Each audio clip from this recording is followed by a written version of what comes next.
Raphaël. Moi, je voulais plutôt faire quelque chose de positif. Enfin, j'aime beaucoup les pancartes dégagistes, notamment. Mais je voulais aussi dire que nous, on n'est pas que ça. On n'est pas seulement renverser quelque chose ou contre quelque chose. On est pour quelque chose. On est pour une république sociale, écologiste et citoyenne. On est pour qu'une nouvelle ère commence. Et on est pour qu'elle commence le 7 mai prochain. Jean-Luc, c'est très juste ce que vient de dire Raphaël, c'est-à-dire qu'il n'y a pas que des revendications de on ne veut plus ci, on ne veut plus ça. Il y a aussi des choses, c'est on ne veut plus ça, d'accord, mais par contre, on va faire ça. Oui. Ça, c'est la caractéristique du concept l'avenir en commun. Hein, l'avenir en commun, c'est pas qu'une protestation contre le passé. C'est l'invention d'un futur. Et il faut bien comprendre que c'est ça qui est en jeu avec nous.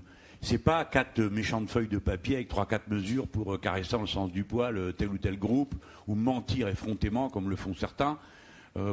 C'est tout un projet. Donc les gens, il faut bien vous dire ça. Quand vous votez avec nous, vous faites une démarche qui a une profondeur programmatique. Et c'est certainement pas l'affaire d'une personne, quoi. En plus, moi, je ne saurais pas quoi faire d'une situation pareille. Ça ne m'intéresse pas. Ce qui m'intéresse, c'est comment, à partir de cet élan collectif, on va aller sur des choses aussi. Parce que c'est une crise de la civilisation humaine, les amis. Il ne faut pas croire que c'est juste une histoire française. En France, c'est particulier, compte tenu de qui on est, de quel peuple remuant on est.